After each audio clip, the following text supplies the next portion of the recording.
मैं भारत माँ का प्रहरी हूँ, घायल हूँ मत रोना, साथी घर जाकर मत कहना, संकेतों में समझा देना, यदि हाल पिताजी पूछे तो खाली पिंजरा दिखा देना, इतने पर भी ना समझे तो होनी का मर्म बता देना, यदि हाल माँ मेरी पूछे तो मुरझाया फूल दिखा देना, इतने पर भी ना समझे तो घर का दीप बुझा देना, यदि हाल मेरी पत्नी पूछे तो मांग सिंदूर मिटा देना, यदि इतने पर भी ना समझे तो चूड़ी तोड़ बता देना, यदि हाल मेरा बेटा पूछे तो माँ का प्यार जता देना, इतने पर भी ना समझे तो सैनिक का धर्म बता देना। नमस्कार, मैं हूं राज वर्मा और आज हम आपको लेकर आए हैं अपनी खास पेशकश वीर भूमि में रेवाड़ी जिले के मंदोला गांव। एक ऐसा गांव जिस गांव के हर परिवार का एक या उससे ज्यादा सदस्य देश की रक्षा के लिए सरहद पर तैनात है।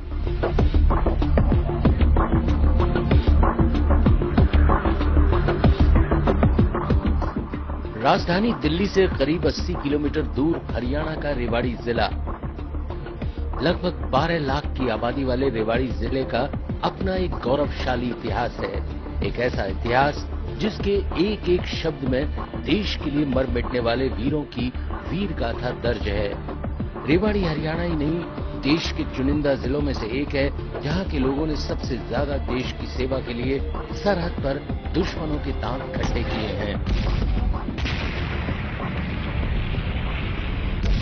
सेना में भर्ती के मामले में रेवाड़ी हमेशा अव्वल रहा है। रेवाड़ी का एक छोटा सा गांव है मंदोला। करीब 2500 परिवारों वाले इस गांव की भी अपनी ही बेमिसाल कहानी है। हमारे दादाजी और हमारे पिताजी ये बोलते थे कि फौज के अंदर असुविधा है, देश सेवा है, देश सेवा के लिए हमारे परिवार से जितना उसके जाना चाहिए। इसलिए मेरा बड़ा भाई और मैं दोनों फौज में गए और बड़े भाई कारगिल में 23 साल की सर्विस के दौरान शहीद हो गए। मंदोला एक ऐसा गांव है जिसमें जय जवान और जय किसान की असल तस्वीर देखी जा सकती है। एक ऐसा गांव जिसके हर परिवार में से एक या उससे ज्यादा सदस्य देश की सेवा के लिए सरहद पर दुश्मनों के सामने सीना ताने खड़े हैं। मंदोला गांव में सदियों से सेना में भर्ती होने की परंपरा चली आ रही है। गांव का शायद ही कोई ऐसा परिवार होगा जिसकी 3 या उससे ज्यादा पीढ़ियां सेना में ना रही हों। देश पर मर मिटने का जज्बा मंदोला गांव की मिट्टी में रचा बसा हुआ है। मंदोला गांव में एक परिवार है शहीद साधु यादव का। साधु यादव कारगिल की जंग में दुश्मनों से लोहा लेते हुए शहीद हो गए थे। साधु यादव के दादा और पिता भी सेना में थे। शहीद साधु यादव की पत्नी लक्ष्मी यादव का देश के लिए प्रेम आज भी कम नहीं हुआ है। देश पर पति की शहादत के बाद आज भी अपने परिवार के बच्चों को देश की सरहद पर भेजने की चाह लक्ष्मी यादव की आंखों में तैरती देखी जा सकती है। मंदोला गांव के शहीद साधु यादव के परिवार के साथ हम लोग हैं। यहाँ उनकी धर्मपत्नी लक्ष्मी है, उनसे बात करेंगे। लक्ष्मी जी, साधु यादव जी फौज में रहे, कारगिल युद्ध में शहीद वो हुए। जब आपकी बात होती होगी फोन पे या घर पर आते होंगे, कभी आपने जिक्र किया कि नहीं छोड़ आइए फौज, घर पे यहाँ खेती बाड़ी संभालिए? नहीं कहा कभी भी। ये कहा कि आप वहीं ठीक हो फौज में और रिटायर होके आना। क्यों? मतलब पूरा गांव जो है, हर परिवार से एक ना एक सदस्य जो है फौज में है। क्या यहाँ की मिट्टी में वो जज्बा है कि नहीं देश की सेवा करनी है? आपके परिवार में भी साधु यादव जी के पिताजी, उनके दादा भी परिवार के जो है फौज में रहे, उनके भाई भी फौज में रहे, वो खुद फौज में थे। घर के परिवार सभी फौज में थे, इसलिए सभी बड़े बूढ़े और ये दोनों भाई भी फौज में ही थे। तो कोई ये पुराना कोई रिवाज रहा है कि नहीं देश की सेवा करनी है, फौज में ही जाना है, और भी खेती बाड़ी भी कर सकते हैं जैसे कि दूसरे गांव के लोग करते हैं, या कोई रिवाज रहा कि नहीं देश की सेवा ही करनी और परिवार के जो भी पुरुष रहेंगे वो फौज में भर्ती जरूर होंगे? जी हाँ, तो मैंने देखा है सभी हर घर में भी परिवार में सभी फौज में है। तो मैंने यही देखा है कि मैंने यही सोचा कि तभी फौज में ही होना चाहिए गांव का। तो आगे भी अगर परिवार के जो दूसरे लड़कों को फौज में भर्ती करने की बात आए तो आप भेजना चाहेंगे? हाँ जी, मैंने सोचो अपना लड़का ने भी मैं फौज में भेजूं, और देवर का लड़का है उसे भी फौज में भेजूं। वो मेरे पास ही रहता है, और देवर का लड़का भी, तो मैं ये सोचूं कि वो भी फौज में ही जाए।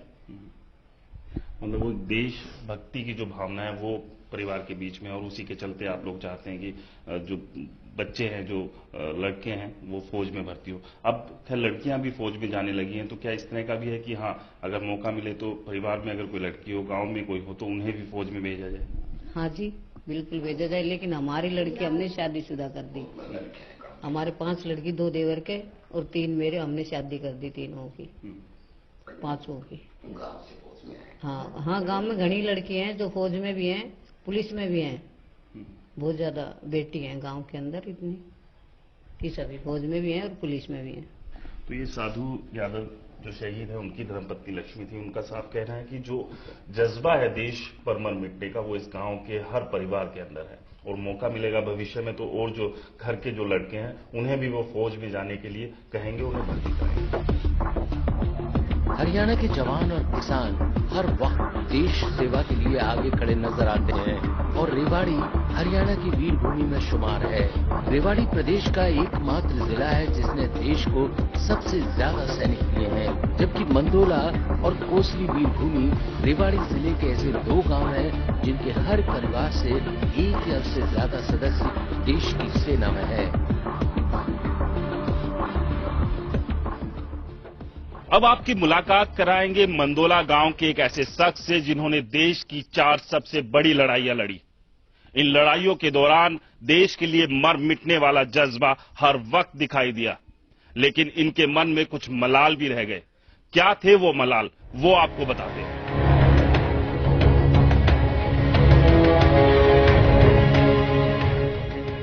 लगभग 87 साल के रामचंद्र यादव, रंजागला के वो वीर जो चीन के साथ हुए 1962 के युद्ध में दुश्मनों के दांत खट्टे करने में सबसे आगे रहे।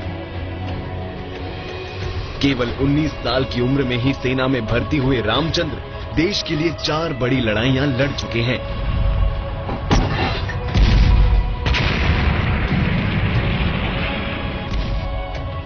उम्र के इस पड़ाव पर भी रामचंद्र को गोवा को पुर्तगालियों से आजाद करने से लेकर चीन और पाकिस्तान तक को धूल चटाने के किस्से यूं याद हैं, मानो ये सालों पुरानी नहीं बल्कि आज और कल की ही बात हो।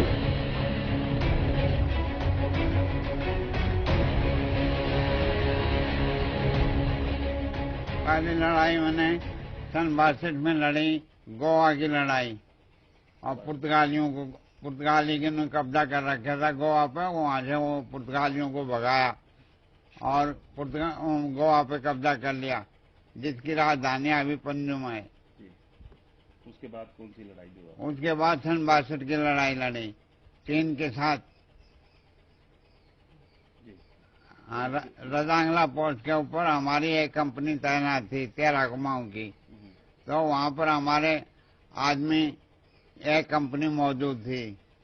मेजर शैतान सिंह हमारे कंपनी कमांडर थे, और वहां पर हमारे एक अफसर, 2 देशोध और 111 जवान, 114 आदमी शहीद हुए थे। उसमें मैं नंबर 9 प्लाटून का प्लाटून कमांडर था। मेरा जख्मी हो गया था, मैं बेहोश हो गया, पूरी रात भर बर्फ में पड़ा रहा। उसके बाद में मेरे को बेहोशी की हालत में और चाइना पकड़ के लिया गया था। कुमाऊं रेजिमेंट में जवान के पद से भर्ती हुए रामचंद्र यादव के मन में आज भी एक मलाल बाकी है। पाकिस्तान के साथ हुए 1965 के युद्ध की बातों को याद कर आज भी इनकी आंखें चमक उठती हैं।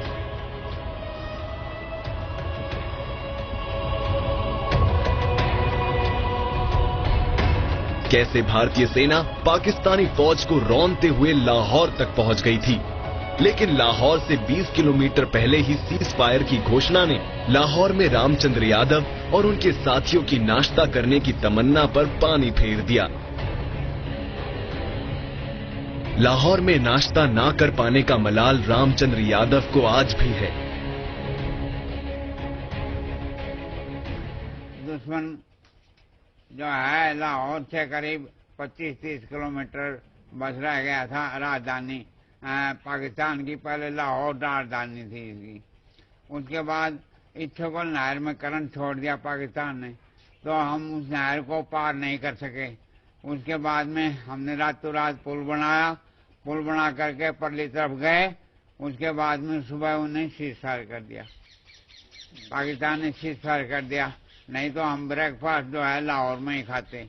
मलाल तो घना ही है, लेकिन क्या करें, अभी हुक्म तो मानना ही पड़ता है। हम तो फौजी आदमी हैं, जहाँ भेजेंगे वहाँ जाएंगे, जहाँ मरेंगे वहाँ मरेंगे, जहाँ कहीं भी जाएंगे। हम समुद्र पार हम जाएंगे, समुद्र से उड़े हम जाएंगे, कहीं भी जाएंगे, कहीं भी भेजा जाएगा वहीं जाएंगे। वीर चक्र विजेता रामचंद्र यादव की ख्वाहिश है कि उनकी ही तरह उनका पोता दीपांकर भी बड़ा होकर देश की सेवा करे। अपने दादा की वीर गाथाओं को सुनकर दीपांकर गर्व महसूस करता है। दीपांकर का कहना है कि जब भी वह युद्ध से जुड़ी फिल्में देखता है तो उसके मन में अपने दादा का चेहरा घूमने लगता है, बिल्कुल फिल्म के हीरो की तरह।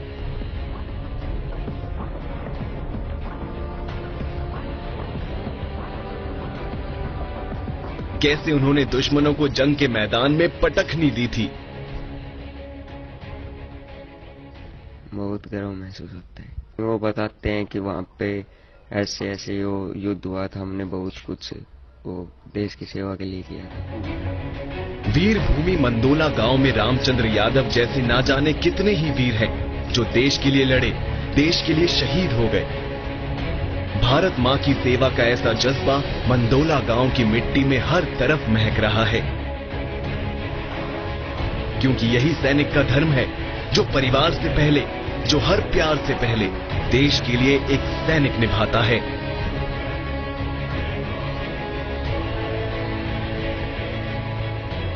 वीरभूमि रेवाड़ी के मंदोला गांव में देश के लिए जीने और देश के लिए मर मिटने के किस्से बेहद आम हैं।